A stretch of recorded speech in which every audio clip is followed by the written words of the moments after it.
my name is Ghanwa Hakim, and you are watching The Arabic Hour. Today, we bring you Palestinian activist Professor Amahl Bishara, author of Backstories, U.S. News Production and Palestinian Politics. We also have an interview with Dr. Fouad Moughrabi on current situations in Palestine and the region, as well as coverage of the February 28, 2015 protest against ISIS crimes organized by the Syrian American Forum.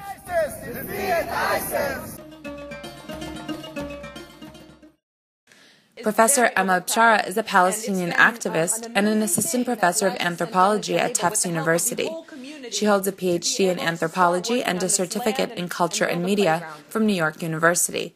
Among her publications include her book entitled Backstories, U.S. News Production and Palestinian Politics, which looks at the production of U.S. news in the West Bank during the Second Intifada. Professor Bishara is currently working on a research project on popular politics in Aida Refugee Camp, Palestine. Professor Bishara participated in a talk at the Sybiel North America Conference entitled Palestinian Children's Trauma. This panel was moderated by psychiatrist Dr. Uthman Muhammad and other participants, including psychologists Devin Atallah and Hanin Haddad, in addition to peace and justice researcher Ariel Gold. Thank you to Sybiel for organizing this wonderful conference, and it's also a pleasure to have the opportunity to speak to you all, especially seeing so many fantastic activists in the audience. So I'm very appreciative to be here. And I'm also appreciative to be here. Sybiel, I had the opportunity to be sort of on the very periphery of Sybiel's work over the last 10 years in Palestine, and Sybiel has a relationship with the organization that I'll be talking about. They often, there are visiting relationships among these organizations. So I'm happy to sort of bring Lajee, this organization I'll talk to you about today, to you all as well. So I'm going to talk to you a little bit more about Aida Refugee Camp. I think both Hanin and Devin did some of their research in Aida Refugee Camp, so you've been hearing about it already a little bit. Aida Refugee Camp is on the northern edge of Bethlehem in the West Bank. And there are about, this okay? There are about 6,000 refugees who live there. Some of the key problems in this community are overcrowding, water shortages, very high unemployment, among other things. 60% of the population is under the age of 24. It's something like 38% under the age of 16. So a very young population. And the separation wall surrounds the camp on 2 or more sides. And there are about 4 military watchtowers around the camp. So it's a highly militarized, very small, very pressurized community. So I'm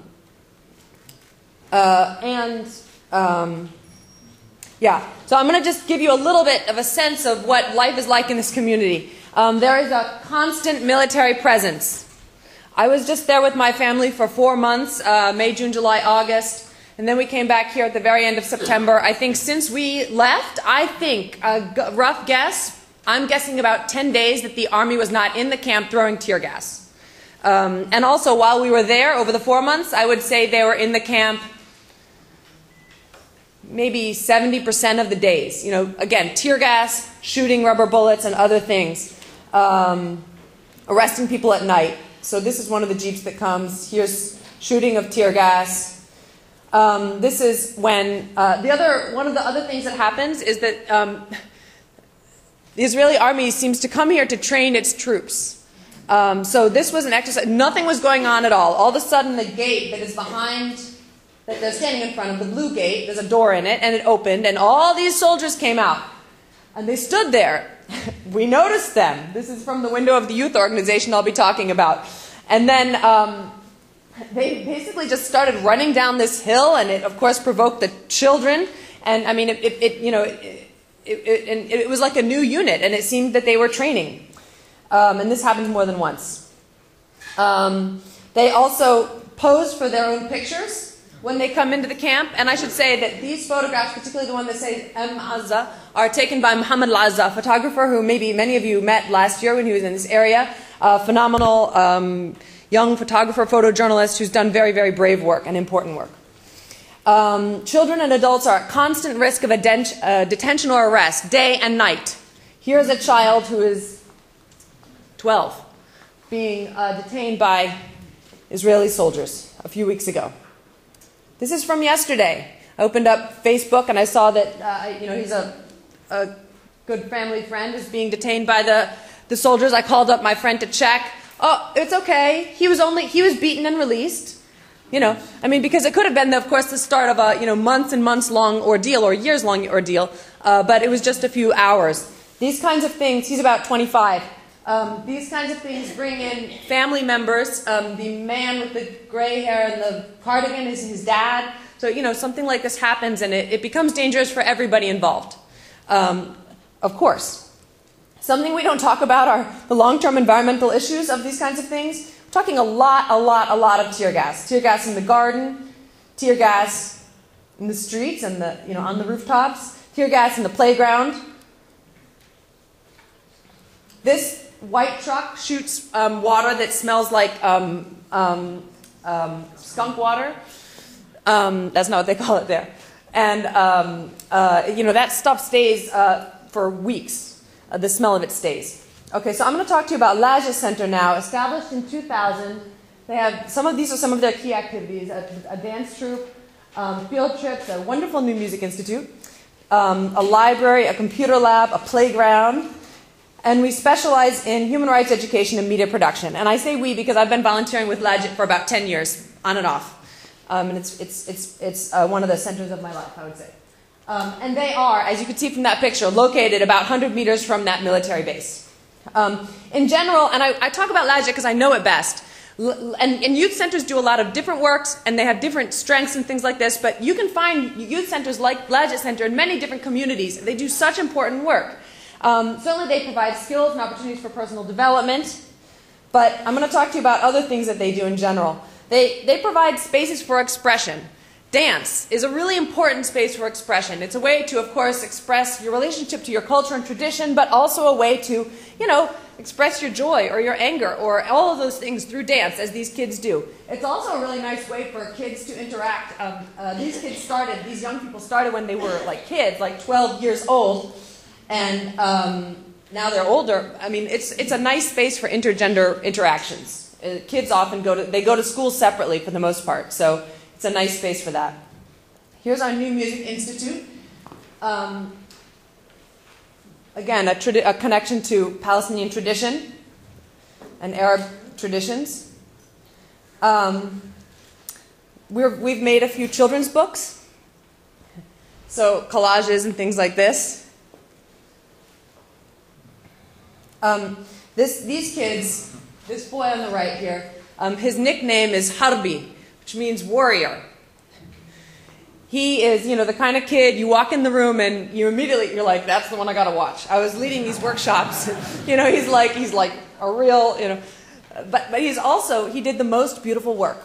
Not the most, but he did beautiful, beautiful work. I don't mean to compare, but he did stunning work straight through. So he's a kid who was, in the middle of difficult situations in the camp.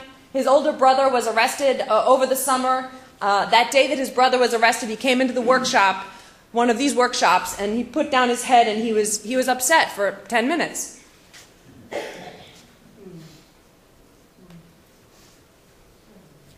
Predictable, but anyway. And here he is, with this phenomenal picture of him and his friend.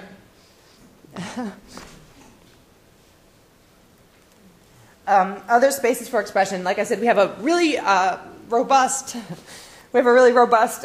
media center. So it's great for young people to be able to see their work circulated and published in many venues. Spaces for play, super duper important when you're under occupation, and space, both the play and the space. Lajee Center's, Aida Refugee Camp is very overcrowded. And it's been an amazing thing that Lajee Center has been able, with the help of the whole community, to be able to start working on this land and build a playground. Kite flying festivals, flying over the wall.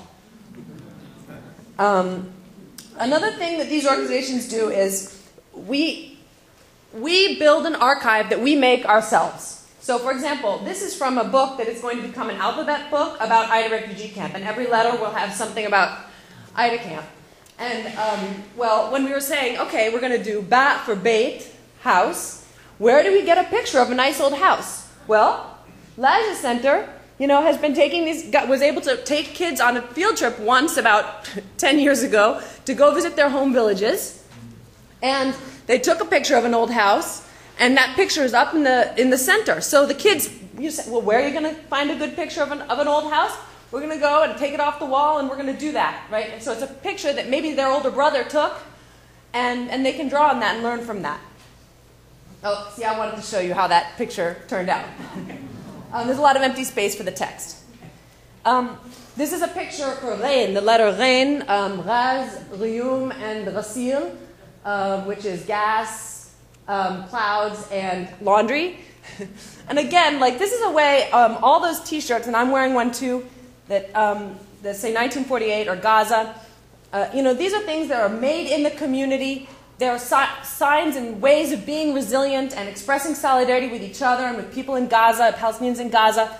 And then, you know, they become part of a children's book, and the kids were very proud that, you know, maybe their little brothers and sisters were going to be reading this book. A book that we made 10 years ago is still in circulation. So these are really important community texts, and the kids were proud of that. Likewise, some stories that we've presented about arrests and things like this. They, you know, they're terrible stories, but to know that that story is out there, to see it documented, things like this, it actually helps people process it when, for example, the army comes to their house again. In the documentary Degrees of Incarceration that I worked on, which is actually, I think, available for purchase here, there's a play about arrest. It's a fake arrest that kids are playing in, and a mother and things like this. And there was a period when there weren't so many arrests in the camp, and then they all started again. So right after they all started, my friend came to me, and his family had been raided by the army. He said, Amahl, it was just like in the movie.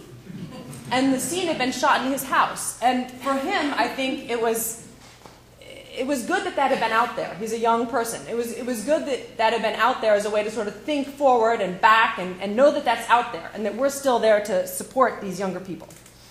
Youth organizations do documentation of everyday attacks, things that, you know, won't and shouldn't, in a way, get into huge news stories, right? There's a lot of news out there in the world, but it's really important for them to document these things and for the people that care about them, you know, to know what's going on. The new media has started new routes for advocacy. I could talk a lot about that, but I won't. Yeah. And then another really important thing is that the work of Lajee Center provides ways for youth to contribute to their own society and community, right? So they started a rooftop garden, and, you know, people really enjoyed that produce. Here's a young boy who was shot just a few minutes after leaving Lajee Center, and they were planning to go to this trip to Jericho. And he was hit with a rubber-coated metal bullet in the head. Well, he did not get to go on that trip, but before the kids went, they all went to his house, because he was back from the hospital, and they wished him condolences and things like this. This is a way for kids to know how to support each other in these difficult times. Also a way, Lajee Center creates new kinds of political forums, because guess what? As you all know, this is not going to get better until the political structures change, right? And youth organizations can be a part of that. This is a network of refugee camp community organizations, and it's really, really, really important. Here's another event that was related to bringing Palestinians from 1948 from Jaffa, from inside Israel, together with Palestinians from the West Bank, and Abuna Hanna Atallah from Jerusalem, and to see these Palestinians interacting is really, really important as well. So small NGOs as sites for resistance and resilience. You can see, spaces for expression and play, popular methods for documenting everyday life under occupation, do-it-yourself community memory and resources. What's to me, that's just so, so important. Ways for youth to take part in improving their community, routes for political advocacy, and creating new political spaces. There are not many spaces for Palestinians from Jaffa to interact with Palestinians from Bethlehem, but you can do it, and you don't need such a big budget. And these are the kinds of things that are going to sustain us until liberation and beyond, and I think they build towards liberation as well. It's not just sustaining, it's also building towards. So thank you all. That was activist Professor Amahl Bishara, author of Backstories, U.S. News Production and Palestinian Politics, talking at the Friends of Sabeel North America Conference. Stay tuned, there's more to come after this short program ID.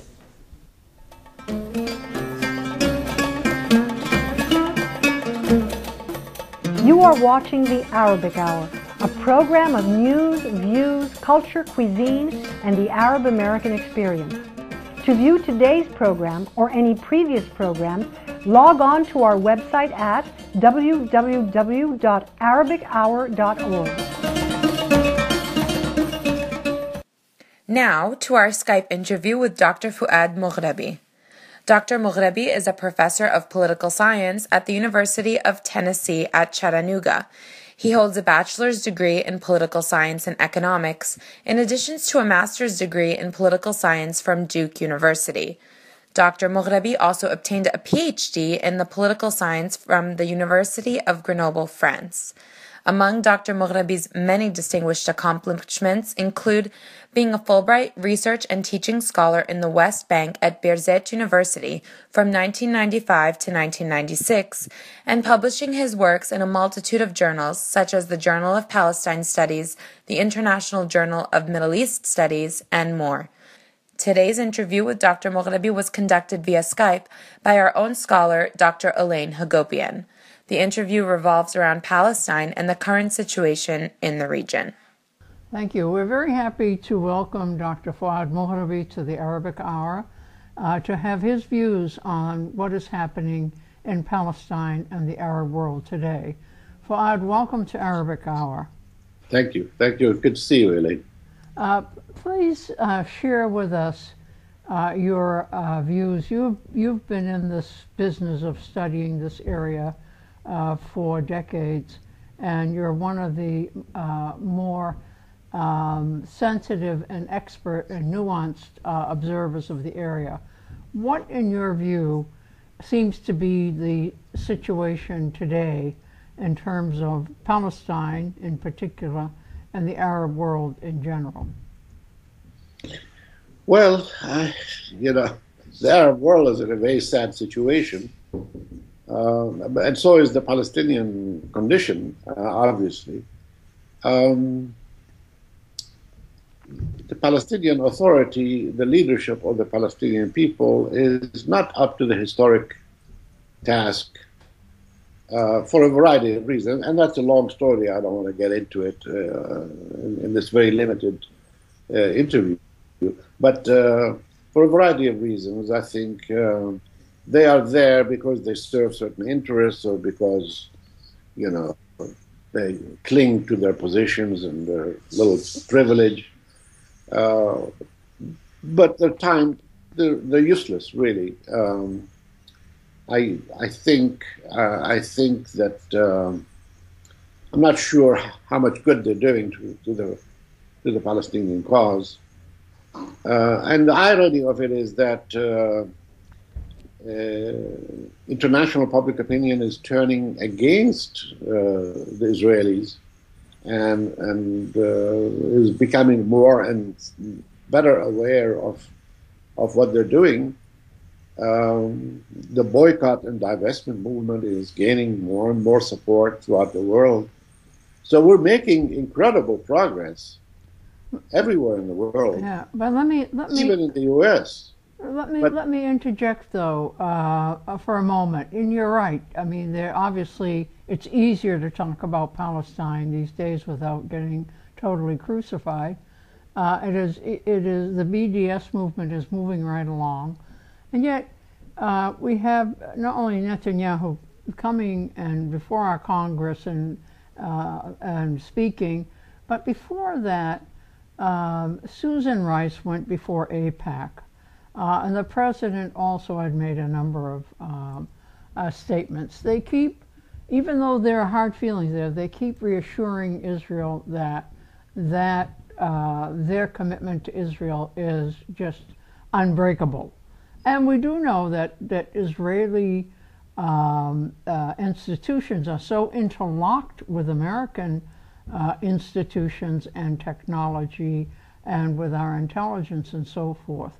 And so while there is an atmosphere in which people are becoming more aware of the situation of Palestine and simply how unjust it was, and that Israel is a colonial settler state, nonetheless, at the political level, there doesn't seem to be a lot of change. As a matter of fact, there's reinforcement of this relationship. Do you think that's all show, or is there really a break? No, I think you're absolutely right. I don't think I think at the level of public opinion, you find some significant changes, and public opinion surveys seem to indicate that. At the level of, say, the Democratic Party, within the Democratic Party, I mean, the people who are Democratic Party activists, you find changes and shifts. But all this does not translate into changes on the part of the political system, whether it is the Democrats or the Republicans. Of course, the Republicans are hopelessly in bed with Netanyahu and the extreme right wing. But even with the Democratic Party leadership and decision makers, they don't seem to be too influenced. They are responding more to moneyed contributions by people like Adelson and others, and Saban and so on, than they are to their own base. But I think eventually that will change. I think eventually things like that will change. But so I don't want to underestimate the importance of those factors that you just mentioned. And I don't want to exaggerate, the progress that we're making. But I think historically, we are marching in the right direction, despite the fact that the Middle East in general is going backwards and falling apart.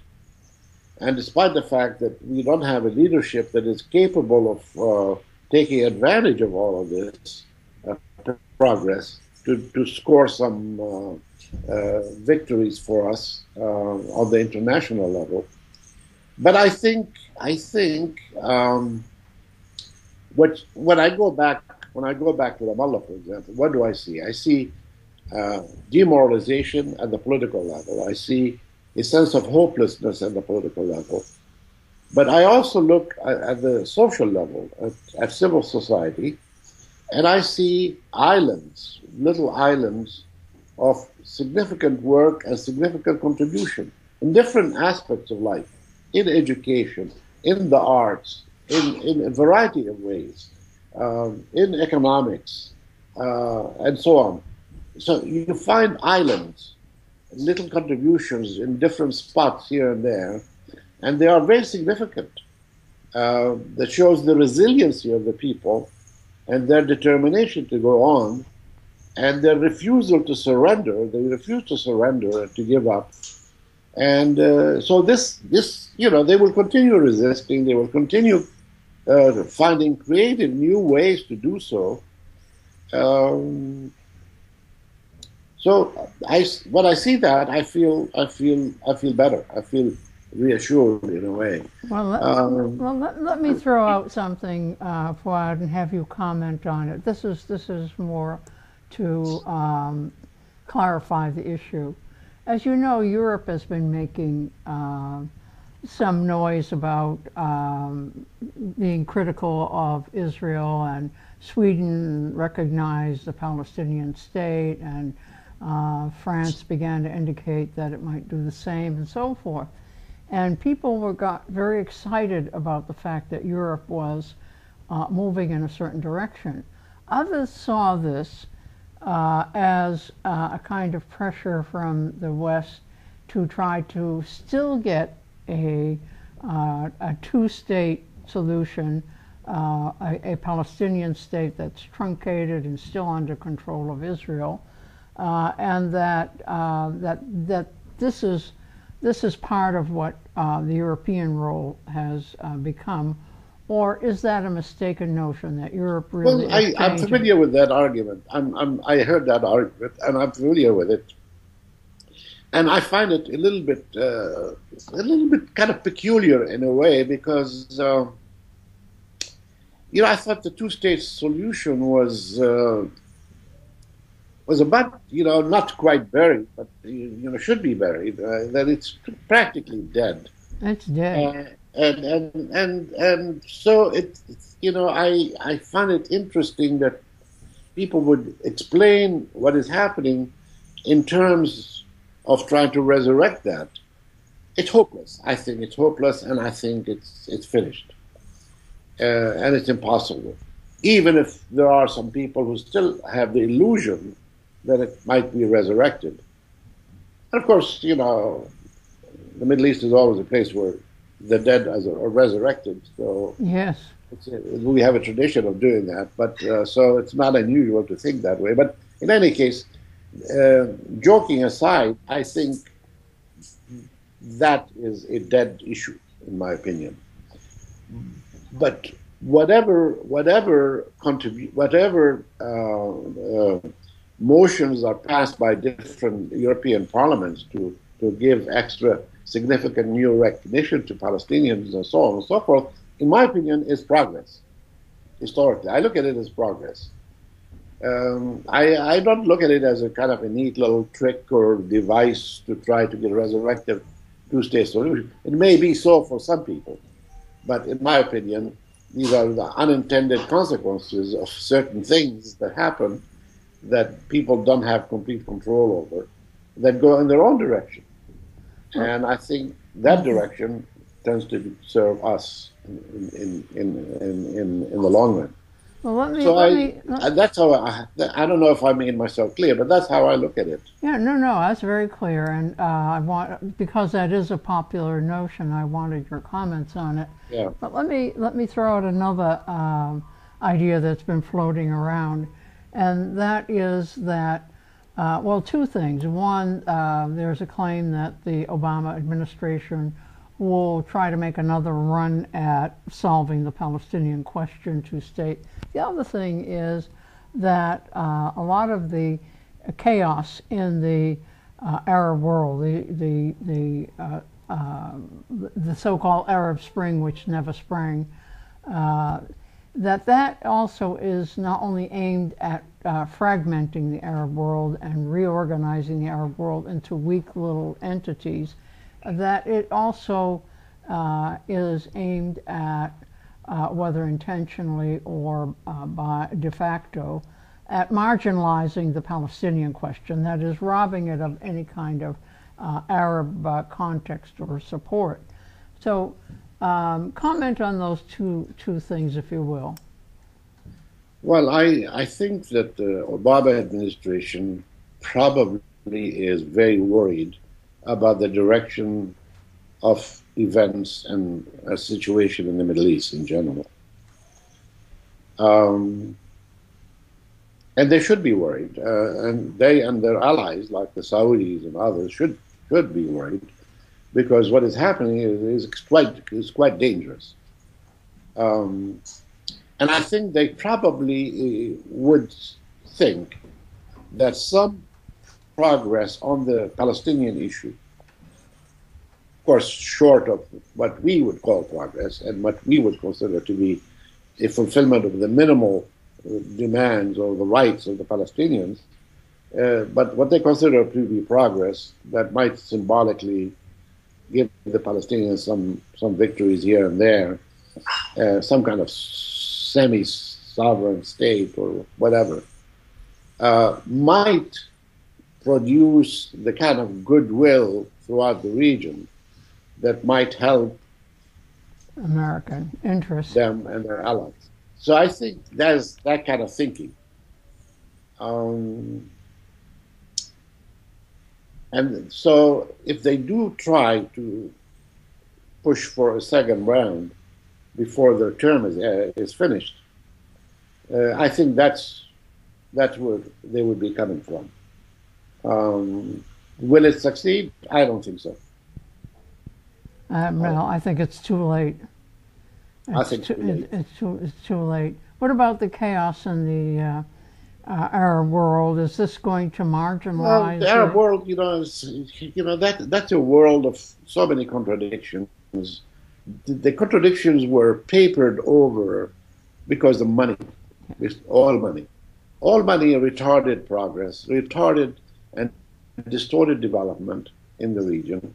And it has, I think if I were to write a history of the region, I would focus on that issue, the role that oil money has played in retarding progress and in distorting progress in that part of the world. And, this ISIS and this Islamic State, and this was the fabrication of, this came as a result of American, Saudi, Israeli actions in the region. And, it was Bandar's hallucinatory strategies to try to counter Assad's regime and to defeat it. And these hallucinations that are presented as politics or strategy end up producing this kind of nonsense. So I see this as a transitional period, unfortunately, that comes because the Saudis and the Americans and the Israelis and others were terrified of the Arab Spring and what was happening with the Arab Spring, and mounted what essentially became a counter-revolution to try to stop it and to divert it and so on, and they succeeded for the time being. But I think, in the long span of things, we have a transitional period of some years where a lot of killing and a lot of destruction will go on before a new era begins to emerge. And I don't think these Islamic caliphate notions are going to prevail. And I think eventually a new left will have to come up that captures the attention of people and does what the left has done in Latin America, for example, and try to reverse this cataclysmic crisis that has been going on. Let me ask one last question. I always say it's going to be the last. I'm never sure it is. But since this is going quite well, let me ask about what you think the role of Turkey, Iran, Saudi Arabia, and Egypt, as well as Israel. We know the role of Israel. What these are in the present dynamics. Let me preface that by saying we know that when the Shah existed in Iran, there was no problem between Saudi Arabia and Iran, or Iran and Israel, or Iran and any of the pro-American Gulf states. Now, of course, they're making it into a sectarian thing, and they're assigning roles to it. Saudi Arabia concerned about Iran, Turkey is worried about this and that, so about Assad and so forth. So tell us your assessment of the role of these bigger countries, and if you want to say something about Syria, we'd be happy to hear it. And Iran. Well, they have always tried to, to use these non-Arab countries in the region, like Turkey, Islamic but not Arab, Iran, Muslim but not Arab, and so on, to use these as the countries that they would work with to try to control the region. They have always tried to do that, but they have never, succeeded completely. I mean, they've made some progress here and there, but they, that has not been a very successful thing. It goes all the way back to the Baghdad Pact days, if you recall, and many other attempts since then. But in my opinion, that's a kind of fallacious thinking. It's just a stupid way of going about doing it, doing business, political business in the region. But if you look at these countries by themselves separately, Iran, for example, Iran is a very important country. Forget the Islamic part. Iran has an excellent educational system. They produce highly talented manpower. The Iranians, regardless of what their political ideology is, whether it's the Shah or the Islamic Revolution, the Iranians, in dealing with other countries, they play chess. They don't play backgammon. They're chess players. And if you watch their dealings with the Americans, they play chess with the Americans. They don't play backgammon like the Arabs. So there is a significant difference between the way they carry themselves in the region and internationally. And it's a country that has power, and it knows the limits of its power, and yet it knows how to use its power. But state power, Iran's interests and Iran's power are primary as far as they're concerned, and that's the primary determining factor of their international policy and regional policy as well. I don't think it's the fact that they are an Islamic republic that determines that. The same thing can be said for Turkey. Turkey wants to have, Turkey has regional interests and wants to be a regional power. And therefore it will behave in such a way as to, if they have to be critical of Israel, they will be critical of Israel, and so on. But the unfortunate one in all of this equation, the one that is unfortunate and going backwards instead of going forward, is Egypt. Egypt does not have the resources. Egypt could have done very well if it had capitalized on the Arab Spring and gone forward. But Egypt, you know what happened in Egypt, and now we end up with this idiot who's running the country, and Egypt is going backwards and losing its role in the region. And therefore, Iran, Turkey, Israel, Saudi Arabia, play a much more important role in the region. So, you see, this fellow Sisi seems to be even worse than Mubarak. At least yes. That's the feeling of Egyptians that have been coming through this area.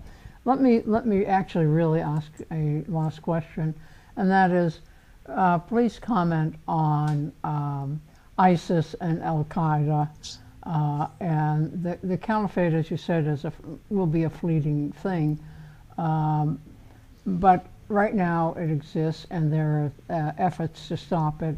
We don't know if U.S. efforts encourage it, whether it stopped. But in any case, the U.S. has really had to tacitly depend on Iran and Syria in trying to deal with ISIS.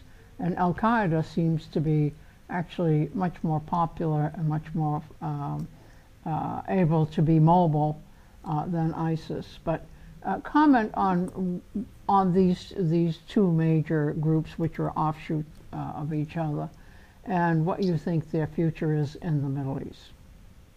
Well, I just can't, I don't know of anything in our history that is remotely close to accepting that as an alternative. So it remains a very, very limited minority view throughout the Islamic world. And I think they can wreak havoc, they can do a lot of killing and destruction here and there. I think, I've always been of the opinion that Israeli and American policy tend to favor the creation of these currents, these extremist currents, and it suits their purposes for that matter. But these are not really.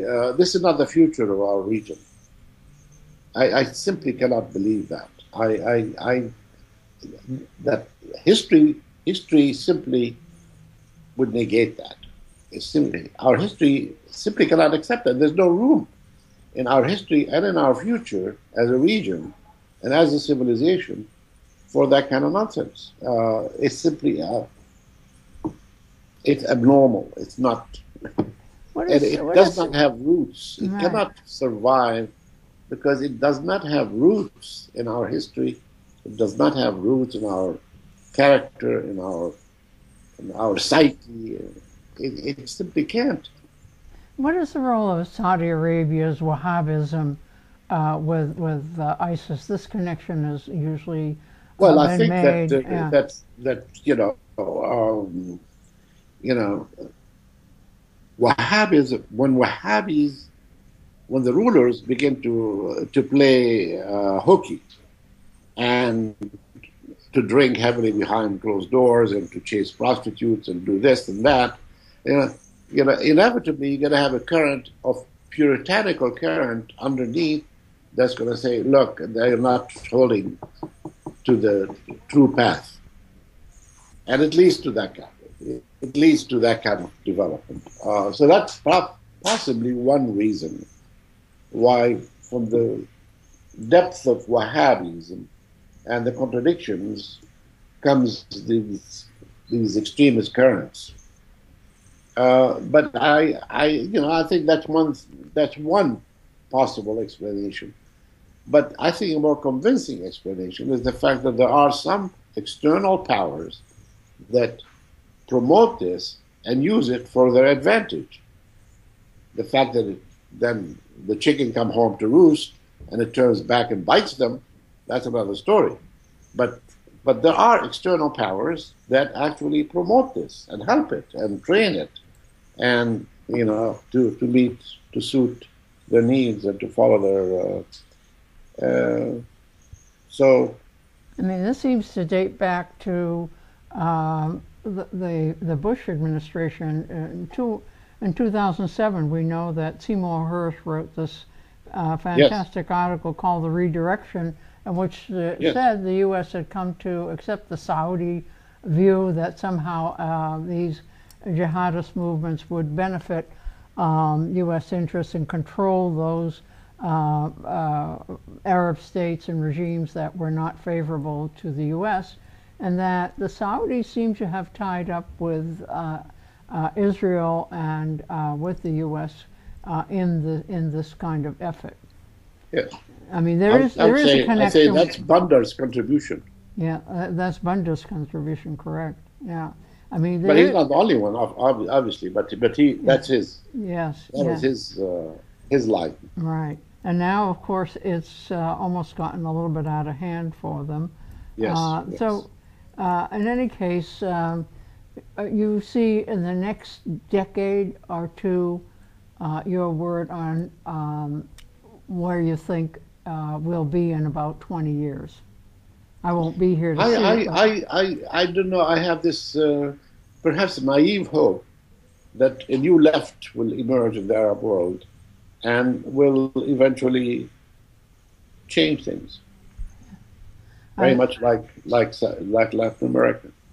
I think Latin America should, we should look at Latin America very seriously as a. In my opinion, the only way to understand these issues is to do a comparative analysis and to see what happened in Latin America, even under more difficult circumstances. These people worked very hard to mobilize and so on, and then eventually they won. Yes, they did.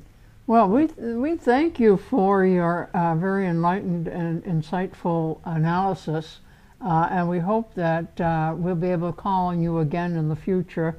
Perhaps we'll do another assessment at a later stage and see where we are. And it's just been wonderful talking to you via Skype. Always a pleasure. Thank you so much, and we'll talk to you soon. Right, bye. That was a Skype interview with Dr. Fouad Moughrabi, Professor of Political Science at the University of Tennessee at Chattanooga. Stay tuned. After the break, we'll bring you coverage of a demonstration against funding and support for ISIS, organized by the Syrian American Forum.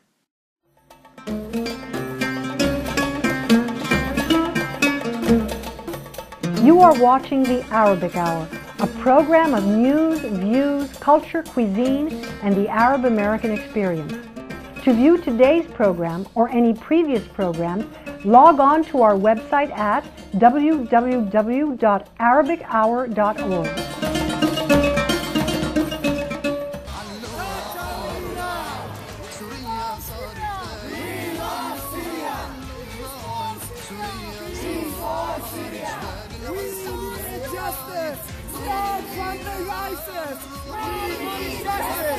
Stop funding ISIS! We need justice! Stop funding ISIS! We need justice! Stop funding ISIS! God bless our homeland! God bless our homeland! Save our children! Save our children! Save the children in Syria! Save the children in Syria! Help us defeat ISIS! Help us defeat ISIS! Help us defeat the devil! Help us defeat the devil! Help Syria defeat ISIS! Help Syria defeat ISIS! ISIS, Al-Qaeda, all the same, the only difference is the name. ISIS, Al-Qaeda, all the same, only difference is the name. ISIS, Al-Qaeda, all the same, only difference is the name. ISIS, Al-Qaeda, all the same, only difference is the name. God bless Syria. God bless Syria. Help Syria. Help Syria. Defeat ISIS. Defeat ISIS. Save the children in Syria. Save the children in Syria. Save our children. Save our children. We love Syria. We love Syria. Stop Turkey now. Stop Turkey now. Stop Qatar now. Stop Saudi now. Stop Saudi now. We love Syria. Peace for Syria. Save our children. Peace for Syria. Saudis! Stop the Saudis! Stop the Saudis! Stop the Saudis! Stop funding ISIS! Stop funding ISIS! Stop funding ISIS! Stop funding ISIS! Save our children! Save our children! Save our children! Save our children! Save the children in Syria! Save the children in Syria! Save the children in Syria! Save the children in Syria! Our duty to save the children! Our duty to save the children! ISIS, Al-Qaeda, all the same, the only difference is the name. ISIS, Al-Qaeda, all the same, the only difference is the name. ISIS, Al-Qaeda, all the same, only difference is the name. ISIS, Al-Qaeda, all the same, only difference is the name. God bless Syria. God bless Syria. Help Syria. Help Syria. Defeat ISIS. Defeat ISIS. Save the children in Syria. Save the children in Syria. Save our children. Save our children. سوريا سامحينا سوريا سامحينا سوريا تركناك على الويلات تركناك على الويلات سامحينا سوريا سامحينا سوريا انتي بلدنا انتي بلدنا انتي اهلنا انتي اهلنا انتي هويتنا انتي هويتنا سامحونا اهلنا سامحونا اهلنا سامحوا لنا اولادنا سامحونا اولادنا تعيش سوريا حرة أبية تعيش سوريا حرة أبية تعيش سوريا حرة أبية تعيش سوريا حرة أبية أنقذوا أولادنا أنقذوا أولادنا احموا نسواننا احموا نسواننا وقفوا دعم داعش وقفوا دعم داعش وقفوا دعم قطر وقفوا دعم قطر وقفوا دعم تركيا وقفوا دعم تركيا وقفوا دعم السعودية وقفوا دعم السعودية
You are watching the Arabic Hour, a program of news, views, culture, cuisine, and the Arab American experience. To view today's program or any previous programs, log on to our website at www.arabichour.org. Thank you so much for joining us at the Arabic Hour today. Some stations will be leaving us, and we look forward to seeing you next week. For those of you staying with us for the remainder of the hour, we hope you enjoy the last musical segment following the closing credits. On behalf of all of the volunteers here at the Arabic Hour, this is Ghanwa Hakim, and I look forward to seeing you next week. The Arabic Hour has been brought to you in part by the William G. Abdullah Memorial Library, a resource center for information and education on the Arab American experience, the American Arabic Benevolent Association, ABA, an umbrella association for community endeavors, the Nicholas G. Barham Veterans Association and Ladies Auxiliary, providing veteran services, scholarships with community pride, and by our members as well as contributions from viewers like you.